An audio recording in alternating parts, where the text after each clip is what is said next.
Welcome to news alerts. గత 5 ఏళ్లలో వైఎస్ఆర్సీపీ ప్రభుత్వం 9.74 లక్షల కోట్లు అప్పు చేసిందని సీఎం చంద్రబాబు తెలిపారు. జగన్ అసెంబ్లీకి రాకుండా శ్వేతపత్రాలపై అబద్దాలు చెబుతున్నారని ధ్వజమెత్తారు. తప్పు చేసిన వారెవరిని వదిలిపెట్టేది లేదని చంద్రబాబు స్పష్టం చేశారు. మదనపల్లి సబ్ కలెక్టర్ కార్యాలయంలో ఫైళ్లు తగలబెట్టి అగ్ని ప్రమాదమని అంటున్నారన్నారు. తప్పు చేసిన వారిని శిక్షించే ప్రభుత్వం తమదని తెలిపారు. 5 ఏళ్లలో ఆడబిడ్డల మీద జరిగిన దాడులపై చర్యలు తీసుకున్నారా అని ప్రశ్నించారు. ఢిల్లీలో నరేంద్ర మోడీ గారు కూడా వికసిత్ భారత్ 2047 పెట్టుకున్నారు. మనం కూడా 2047కి ఒక విజన్ కూడా తయారు చేసుకుందాం.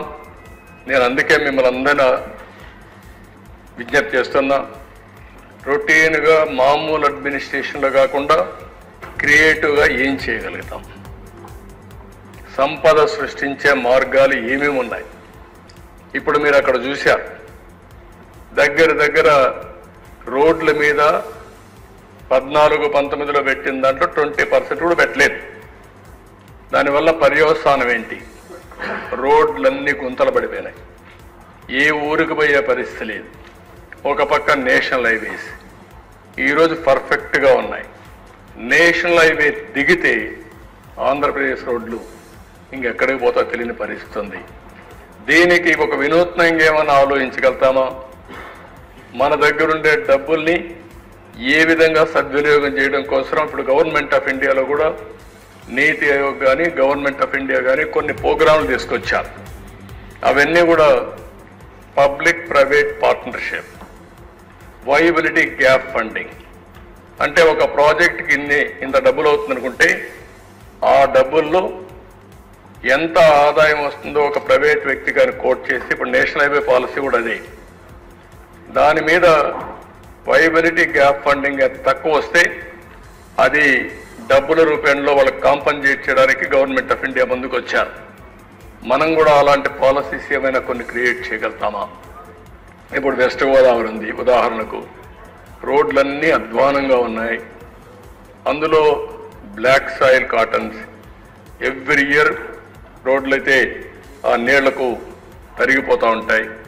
అలాంటప్పుడు సిమెంట్ రోడ్లు వేసి అవసరమైతే నామినల్గా మామూలు వాళ్ళకి ఎవరికి మనం రోడ్ల మీద పెట్టాం, టోల్ పెడితే ఎవరికి పెడతాం? కార్లు, బస్సులు, లారీలు వచ్చిన వాళ్ళు వస్తారు, వాళ్ళకు మాత్రం పెట్టి మిగిలిన ట్రాక్టర్లు, ఎడ్ల బండ్లు, అంటే ఆటోలు, స్కూటర్లు ఇవన్నీ ఫ్రీగా పెట్టి తద్వారా వైబిలిటీ గ్యాప్ ఫండింగ్ మనమే ఇచ్చి మొత్తం రోడ్లు వేసే కార్యక్రమానికి శ్రీకారం చుట్టగలుగుతామా? ఒక ఆలోచన మీరు ఒకసారి ఆలోచించండి. ప్రతి గ్రామం నుంచి మండల హెడ్ క్వార్టర్కి, మండల హెడ్ క్వార్టర్ నుంచి సిటీ నియరెస్ట్ టౌన్లు, అక్కడి నుంచి నియోజకవర్గ హెడ్ క్వార్టర్, అక్కడి నుంచి ఎయిర్పోర్ట్, అక్కడి నుంచి రైల్వే స్టేషన్, అక్కడి నుంచి పోర్ట్, అన్నిటికీ కనెక్ట్ చేస్తూ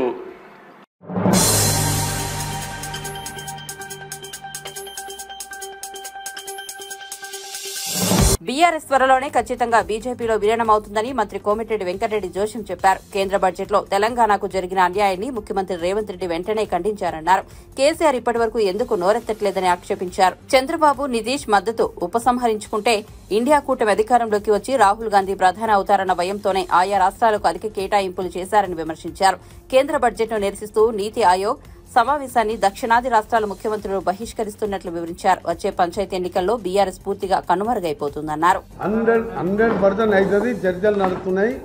మాకు క్లియర్ కట్ సోర్స్ లేదే నేను కానీ ముఖ్యమంత్రి గారు ఏది పడితే అది మాట్లాడాం కదా, మాకు చర్చలు తెలుసు కదా. అంత ఘోరంగా బడ్జెట్ పెడితే ముఖ్యమంత్రి గారు వెంటనే బడ్జెట్ అయిపోమని 5 గంటలు ప్రెస్ మీట్ పెట్టిను. నేను ఢిల్లీలోనే ఉన్నా. అంత ఘోరమైన తెలంగాణకు అన్యాయం చేసి ఏపీ అంటే 2 రాష్ట్రాలది. ఒక్క మాట ఇప్పటికి ఎందుకు ఖండించాలో చెప్పాలి మీరు. విలీనానికి ఇది చర్చలు జరుగుతున్న అనడానికి ఉదాహరణ కాదా? అటువైపు అడుగులు పడుతున్నాయి కాబట్టి కేంద్ర ప్రభుత్వం తెలంగాణ వ్యతిరేక బడ్జెట్ పెడితే తెలంగాణ నిట్ట ముంచితే కనీసం తెలంగాణ పేరు తీసుకోకుంటే ఎందుకు మాట్లాడతలేడు? ఇంత మంచి బడ్జెట్ ప్రవేశపెట్టిన మా ప్రభుత్వాన్ని చీల్చెండాడతావు. నువ్వు రేపో మాపో విలీనం కాబోయే పార్టీలో తెలంగాణ పేరెత్తకుండా 8 రూపాయలు ఇవ్వలే మాకు. ఎవరైనా రాష్ట్రం మీద ప్రేమ ఉంటే ఇలా అన్ని రాష్ట్రాలు దుమ్మెత్తికి వస్తున్నాయి. ఇది కుర్చీ బచావో ప్రభుత్వం. మోడీ గారు అక్కడ నితీష్ కుమార్ చంద్రబాబు నాయుడు సీట్లు ఉంటే సరిపోతుంది, లేకపోతే గవర్నమెంట్ పడిపోయి రాహుల్ గాంధీ ప్రధానమంత్రి అవుతారు, ఇండియా కూటమి వస్తుంది అని చెప్పి భయానికి బడ్జెట్ ఇచ్చిండు. మనకు ₹1 ఇవ్వలే. కేసీఆర్ వాళ్ళ కొడుకు హరీష్ రావు ఎందుకు ఇప్పటికీ ఆ బడ్జెట్ మీద మాట్లాడలే. రేపు 27 నీతి ఆయోగ్ సమావేశాన్ని కూడా దక్షిణాది రాష్ట్రాల ముఖ్యమంత్రులు బహిష్కరిస్తుంది. చర్చలు జరుగుతున్న మాట చిన్నపిల్లలని కూడా తెలుస్తుంది. అది మీరు త్వరలోనే చూస్తారు. ఎందుకంటే జరిగే విషయాలు మాకు తెలుసు కాబట్టి నేను చెప్పే మాట ముమ్మాటికి వాస్తవం. ఎందుకంటే నిన్న ఆయన మాటలను బట్టి అర్థమైంది. చీల్చి చెండాడిండి 2 సార్లు నిన్న 6 నెలలు అసెంబ్లీలో, పార్లమెంట్లో. రేపు లోకల్ బాడీలో కూడా నీకు అడ్రస్ లేకుండా చేస్తాం నీ పార్టీని. అప్పటికి నీ పార్టీ బీజేపీలో విలీనం అవుతుంది, కానీ ఒకవేళ ఉన్నా అడ్రస్ ఉండదు.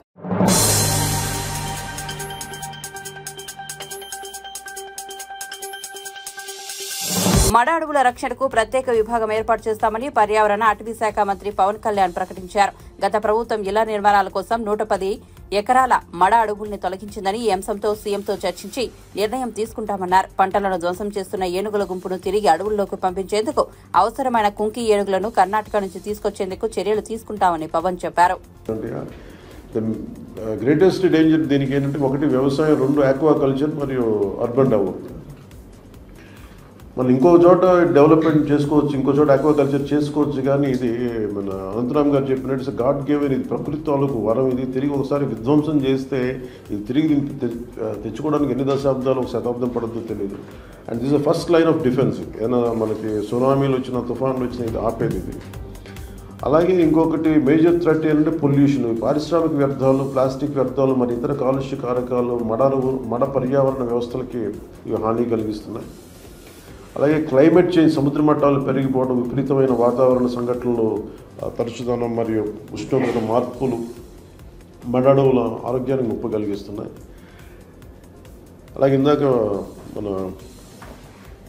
అజయ్ కుమార్ నాయక్ గారు చెప్పినట్టుగా ఈ ఓవర్ ఎక్స్ప్లాయిటేషన్, కలప కోసం, చేపల కోసం అధికంగా సేకరించడం, దానివల్ల పోవడం. ఇది చట్టపరమైన రక్షణ, AP forest act and wild life protection act, ఈ ప్లాంటేషన్ ప్రాజెక్ట్స్ కింద, అంటే మిస్టీ ప్రోగ్రామ్ కింద, మిస్టీ ఇనిషియేటివ్స్ కింద ఇది నిజంగా చాలా అప్రిషియేట్ చేయదగ్గ విషయం. ఈ అవగాహన అందరికీ కల్పించాల్సిన అవసరం ఉంది. అలాగే కాలుష్య నియంత్రణ సంబంధించి ప్లాస్టిక్ అనేది it is banned in sanctuaries area. I'd like to convey my wholehearted thanks to MS Swaminathan Research Foundation for restoring mangrove forest in especially in Machilipatnam. I would like to convey my wholehearted thanks for that. Mangrove forest కోసం ఎక్స్క్లూజివ్గా ఒక mangrove cell create చేస్తే బాగుంటుంది అనిపించింది. అలాగే ఇది mangroves కాపాడటానికి, అభివృద్ధి చేయడానికి ఉపయోగపడుతుందని. అలాగే గవర్నమెంట్ ఫండ్స్ లేదా CSR ఫండ్స్ ద్వారా చాలా యాక్టివిటీస్ చేయొచ్చు. మన సైడ్ నుంచి కూడా if you want me to reach out to any organisation, business గ్రూప్స్కి వెళ్ళి CSR ఫండ్స్ కావాలి అని అంటే, personally also I'll take an initiative and interest to get CSR funds to for mangrove restoration. అలా ఇందాక చిరంజీవి చౌదరి గారు చెప్పినట్టుగా మడ అడవుల రక్షణ క్రమంలో స్థానికంగా దాని మీద ఉన్న ప్రజలు ఇబ్బంది పడకూడదు, వాళ్ళకు కూడా జీవనోపాధి కల్పించాలి అనేది చాలా వ్యాలిడ్ పాయింట్స్ అని మీరు చెప్పింది. అలాగే సుందర్బాన్స్ దానికి చాలా వైల్డ్ లైఫ్ ప్రోడక్ట్స్ నాకు చాలామంది చెప్పారు. మడ అడవుల్లో ఉండే ప్రత్యేకమైన హనీ చాలా విలువైన, చాలా బాగుంటుంది అనేది. అది నాకు మొన్నకి చెప్పే వరకు నాకు తెలియదు. మడ అడవుల నుంచి ఇంత ప్రోడక్ట్స్ ఉంటాయి అనేది నాకు తెలియదు. ఇన్ని రకాల ప్రోడక్ట్స్ ఉంటాయి, తేనె దొరుకుతుంది నాకే తెలియదు. ఇట్లాంటి అన్నిటికీ ఉదాహరణకి మొన్న వెస్ట్ బెంగాల్ నుంచి, కల్కటా నుంచి ఎవరు ఒక ఫోరం వచ్చి నన్ను ఇన్వైట్ చేయమన్నారు. మీరు వచ్చి మీరు స్టాల్స్ పెట్టండి ఇక్కడ, మీరు ఆంధ్రప్రదేశ్కి సంబంధించి అంటే. నాకు అప్పుడు అనిపించింది అట్లీస్ట్ వీ కుడ్ అలాంటి స్టాల్స్లో మన ఈ మడ అడవుల్లో దొరికి తేనెని, వీటిని, మన ప్రోడక్ట్స్ని ప్రమోట్ చేయొచ్చు అని అనిపించింది. So we can explore that kind of.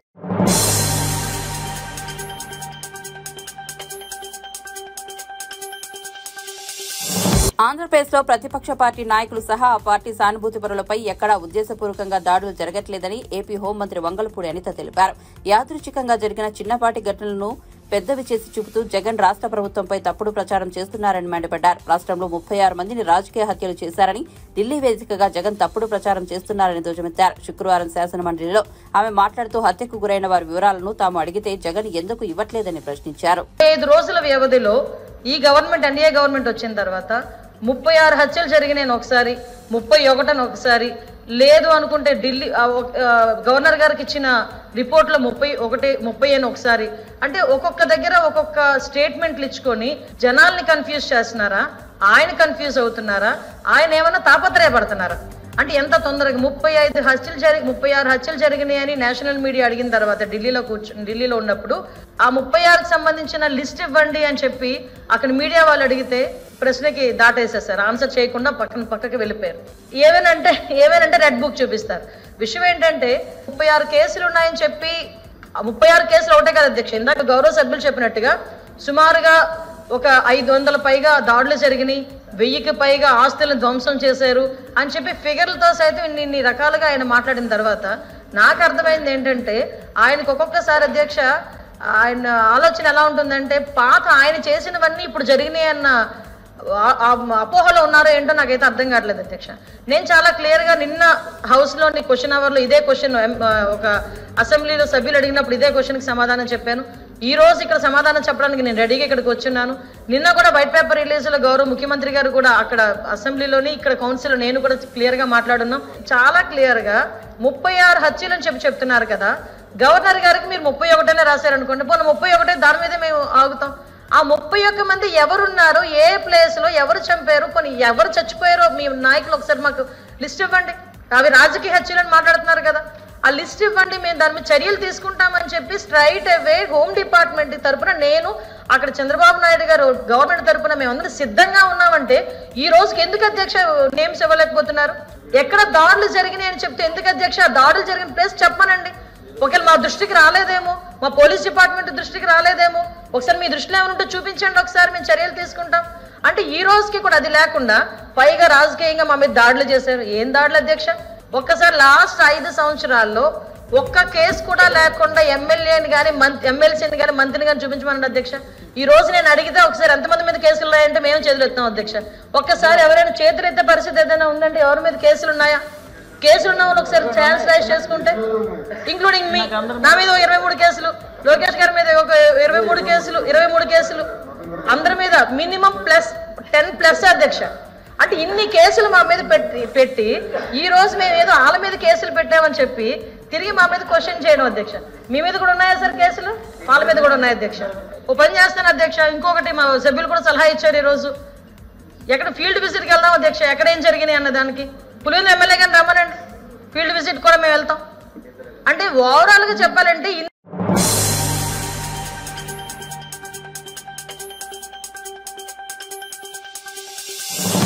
NDSA సూచనల మేరకు 3 బ్యారేజీల నుంచి నీళ్లను వదిలేయాలని నిర్ణయించినట్లు రాష్ట్ర నీటిపారుదల శాఖ మంత్రి ఉత్తమ్ కుమార్ రెడ్డి వెల్లడించారు. ఎల్లంపల్లి నుంచి కాళేశ్వరం ప్రాజెక్టును ఆపరేట్ చేయాలని ప్రభుత్వం నిర్ణయించినట్లు తెలిపారు.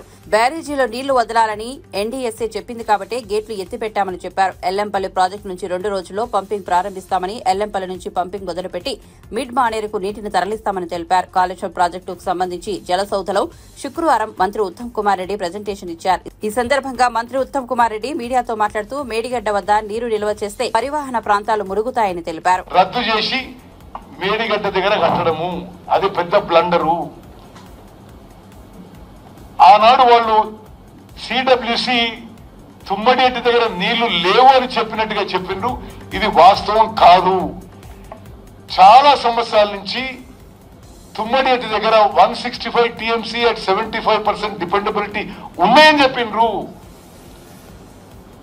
వాళ్ళకి మరి అంబేద్కర్ పేరు ఇష్టం లేదో, లేకపోతే కాంగ్రెస్ కట్టిన ప్రాజెక్టు పూర్తి చేయాలని ఇష్టం లేదో, లేకపోతే ఎక్కువ పైసలు వస్తే ఎక్కువ కమిషన్లు వస్తాయని చేసింది. కానీ ముందు project redesigning itself was wrong.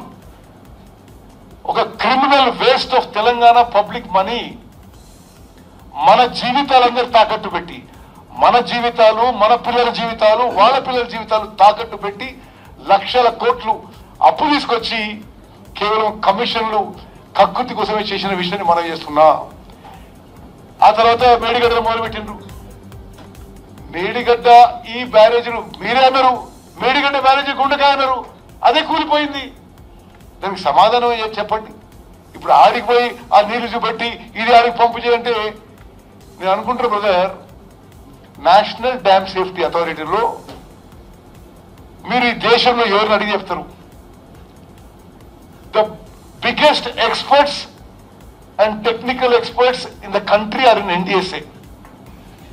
కొద్దిగా కేటీఆర్ కంటే ఎక్కువ నాలెడ్జ్ ఉందని అనుకుంటున్నా. వాళ్ళ సలహా మేరకు మేము పోతున్నాం. అదేవిధంగా తప్పనిసరిగా కమిషన్ ఆఫ్ ఎంక్వైరీలో ఎవరెవరి తప్పు తేలుతుందో తప్పనిసరిగా యాక్షన్ తీసుకోబోతున్నాము.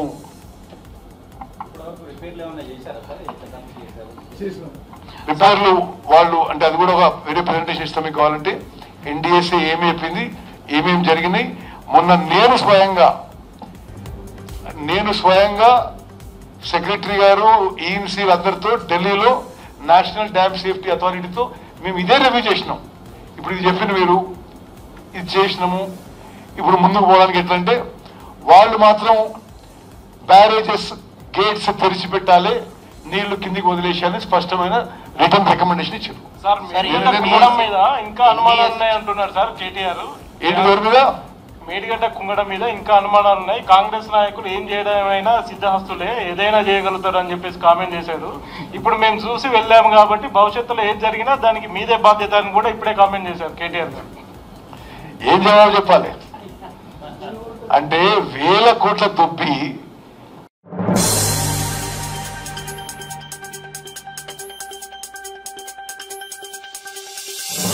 ఐదేళ్ల పాలనలో వైఎస్ జగన్ రాష్ట్రాన్ని ఆర్థికంగా దివాలా తీయించారని రాష్ట్ర ఆర్థిక శాఖ మంత్రి పయ్యావుల కేశవ్ మండిపడ్డారు. 9 లక్షల కోట్లపైన అప్పులు చేసి రాష్ట్ర ఆర్థిక వ్యవస్థను చిన్నాభిన్నం చేశారని ఆగ్రహం వ్యక్తం చేశారు. చంద్రబాబు హయాంలో దేశంలో రాష్ట్రానికి ప్రత్యేక బ్రాండ్ ఉండేదని, ప్రపంచవ్యాప్తంగా రాష్ట్రం పేరు మారుమోగేదని పేర్కొన్నారు. జగన్ తన పాలనతో ఆ బ్రాండ్ను ధ్వంసం చేశారని మండిపడ్డారు. జగన్ విధ్వంసకరమైన ఆలోచనలతో రాష్ట్రం ఆర్థికంగా తీవ్రంగా నష్టపోయిందని తెలిపారు. రాష్ట్ర ఆర్థిక వ్యవస్థపై రూపొందించిన శ్వేతపత్రాన్ని శాసన మండలిలో ప్రదర్శిస్తూ మంత్రి పయ్యావుల కేశవ్ స్టేట్మెంట్ చేశారు. జగన్ పాలనలో ప్రతి ఒక్కరూ చిన్నాభిన్నం చేశారని తెలిపారు. నేను తప్పు చెప్తే ఇదేంటి ఎట్లా వచ్చింది అని అడగాల్సింది, సమాధానం చెప్పేవాడిని కదా మీకు. నేను శాసనసభకు మీరు రారు, శాసన మండలికి మీ శాసన మండలి సభ్యులు రారు, బయట ఎక్కడో ప్రెస్ మీట్ సింగిల్ కెమెరాతో ప్రెస్ మీట్ పెడతావు. ప్రజలు నిన్ను నమ్మారు, ఇప్పుడు చెప్పేది కూడా నమ్మాలి. గవర్నర్ ప్రసంగం అబద్ధం, మేము శాసనసభలో పెట్టేవి నిజం కాదని చెప్తావు. మిమ్మల్ని చూస్తే జాలేస్తుంది జగన్మోహన్ రెడ్డి గారు. ఏంటి ఆయన చెప్తున్నాడు, ఆ రోజున చంద్రబాబు హయాం ముగిసే నాటికి 2.71 లక్షల కోట్లు ప్రభుత్వ అప్పు, ప్రభుత్వ గ్యారంటీల అప్పు 1,06 కోట్లు, అంటే 375-76. మేమేం చెప్పాము? 3,75,000 కోట్లనే కదా చెప్పింది మేము. ఆ ఫిగర్ కరెక్ట్ అయినప్పుడు ఈ ఫిగర్ కరెక్ట్ కాదా జగన్మోహన్ రెడ్డి గారు? మేము ఈరోజు శాసనసభలో ఇచ్చింది 3,75,000 కోట్లు ఇచ్చాం. నువ్వు చెప్పింది అదే ఫిగర్ చెప్తున్నావు. అది నిజమంట, కానీ ఆయన ప్రభుత్వ హయాంలో చేసిన అప్పు మాత్రం నిజం కాదంట. రావాల్సింది శాసన మండలికైనా ఒక్కొక్కరు అడిగితే మేము 30 మంది అడిగితే 30 మందికి సమాధానం చెప్పేవాళ్ళం కదా. ముసుగేసుకుని ఎక్కడో దాక్కుని ఏదో ప్రెస్ మీట్లు పెట్టి ప్రజలు మీ మాటలు నమ్ముతారు అంటే నమ్మడానికి పడుతుంది. ఇంకో 10 ఏళ్ళు పడుతుంది. ఇంకా 10 ఏళ్ల పాటు కనీసం ప్రతిపక్ష హోదా రావడానికి మీకు 10 ఏళ్ళు పడుతుంది. ప్రతిపక్ష హోదా రావడానికి పొరపాటున మీరు అధికారంలోకి వచ్చే అవకాశం లేదు. ఇప్పుడు రాహుల్ గాంధీ ఎట్లా అయితే 10 ఏళ్లు పట్టిందో ప్రతిపక్ష హోదా రావడానికి, మీకు ఈ రాష్ట్రంలో ప్రతిపక్ష హోదా రావడానికి ఖచ్చితంగా 10 ఏళ్ళు పడుతుంది. కానీ మనం కోరుకుని రాజకీయాల్లోకి వచ్చాం, ప్రజల కోసం వచ్చాం, ప్రజల కోసం పనిచేయాలి. ఎవరు అభిమానించినా ఎవరు అవమానించినా రాజకీయ నాయకుడు అనేవాడు ప్రజల కోసం పని చేస్తూనే ఉండాలి. అట్లయితేనే రావాలి. వ్యాపారాలు చేసుకునేవాడు రాజకీయాల్లోకి రావక్కర్లేదు. మేము చాలా క్లీన్గా ఎక్స్ప్లెయిన్ చేశాం. తెలంగాణ ఎక్సైజ్ పాలసీ రాష్ట్రం విడిపోయిన రోజున ఇద్దరు ఒకటే పాలసీలో ఉన్నాం. ఆ రోజు వాళ్ళ ఆదాయం ఏంటి, ఈరోజు మన ఆదాయం ఏంటి, ఈరోజు వాళ్ళ ఆదాయం ఏంటి, మన ఆదాయం ఏంటి, తేడా వచ్చింది. మరి ఆ మిగిలిన డబ్బులు ఎక్కడికి పోయినాయి? కన్జంప్షన్ సేమ్ ఉంది. అక్కడ ఎంతమంది మందు తాగుతున్నారో దాదాపు అంతే స్థాయిలో ఇక్కడ తాగుతున్నారు. అక్కడ 10-12 వేల కోట్లు ఎక్స్ట్రా వచ్చింది. మరి తెలంగాణ కన్నా రేట్లు ఎక్కువ ఉన్న ఆంధ్ర రాష్ట్రంలో ఆ 10-12 వేల కోట్లు ఎక్కడికి పోయినాయి? ఇవన్నీ ప్రజలు తెలుసుకోవాలని ఉత్సాహంగా ఎదురు చూస్తున్నారు. ఫ్రీ ఇసుక,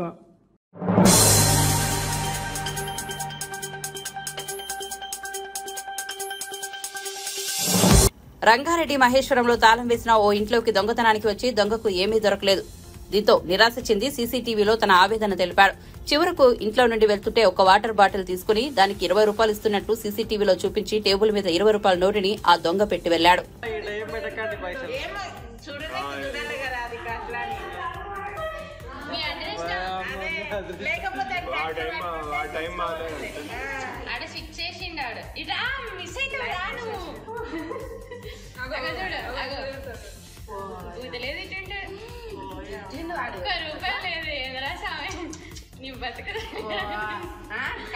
నీకోసం వాడి పైసలు వచ్చినా జేబులు పెట్టుకొని ఈడికొచ్చి కూడా 1 రూపాయి లేదంటే ఇంకేం దొరుకుతుంది నీకు? వాటిలో తీసుకుంటాడు, ఫ్రిడ్జ్ తెచ్చుకుంటాడు. ఫ్రిడ్జ్ కూడా ఎత్తికినా? ఫ్రిడ్జ్ తీసించాడు. అంత రాడొక్క చెప్పేస్తే మనం దొంగనే రాదు కాబట్టి అవన్నీ అంత ప్లాన్ మీద చెయ్యరు ఎవరు.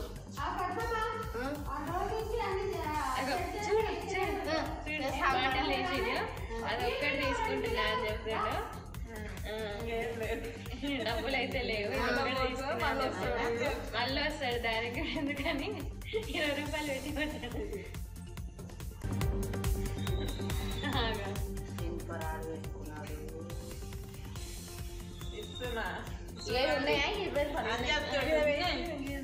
అవును, మీరు ఫింగర్ ప్రింట్స్ ఉంటాయి కదా, ఫింగర్ ప్రింట్లు వరకు ముందు వాడింటాడు కదా.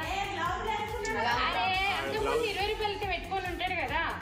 వాడు గ్లౌజులు 20 రూపాయలు పెట్టుకునేది అయితే వాడే కదా. పోలీసులు అంత బాగా చేసి ఇంటికి వస్తారు కానీ మర్డర్ కేసు పెట్టేసిన చూసుకో. బాటిల్ పైసలు పెట్టేసిన టవల్ రోడ్ మీద వేసినట్టున్నా సువర్ణకు తెచ్చేసింది. అడగదా వచ్చినాక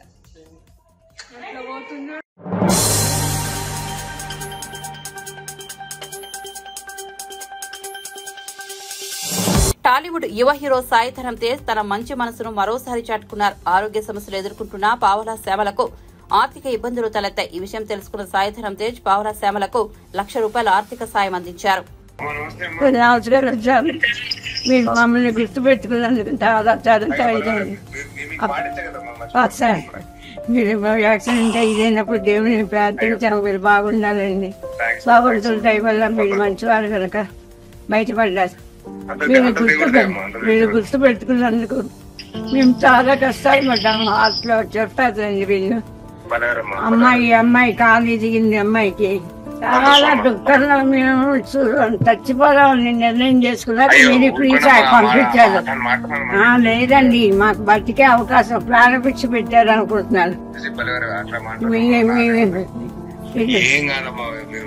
హాస్టల్లో చిరంజీవి గారు 3 లక్షల వరకు ఇచ్చారండి మాకు. మీకు దేవుడు మీకు గుర్తు చేసి మాకు ఇంకా కొన్నాళ్ళు బతికే అవకాశం ఇచ్చారు.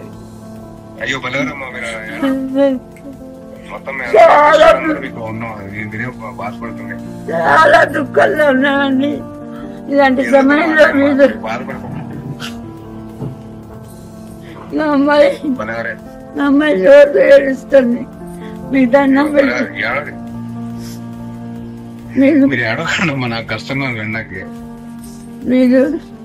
మీరు సమయానికి నాకు నా బిడ్డకి ప్రాణం విడిచి పెట్టారు.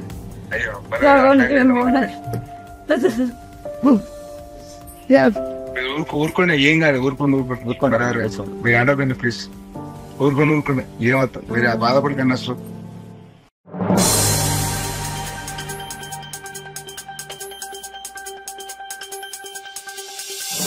రాజేంద్రనగర్ సర్కిల్ పరిధి మైల్దేవరపల్లిలో మహావీర్ ఇంజనీరింగ్ కాలేజీలో విద్యార్థిని ర్యాగింగ్ చేసిన 5గురిని అరెస్ట్ చేసి రిమాండ్కు తరలించినట్లు ఏసీపీ శ్రీనివాస్ వెల్లడించారు. ఈ నెల 23న జూనియర్ విద్యార్థిని 5 సీనియర్లు బాత్రూంలో వేధించి దాడి చేసినట్లు కళాశాల ప్రిన్సిపల్ పోలీసులకు ఫిర్యాదు చేశారని చెప్పారు. ఈ మేరకు 5 సీనియర్ విద్యార్థులను అరెస్టు చేసినట్లు పేర్కొన్నారు. చెప్పాల్సిన అవసరం లేదు.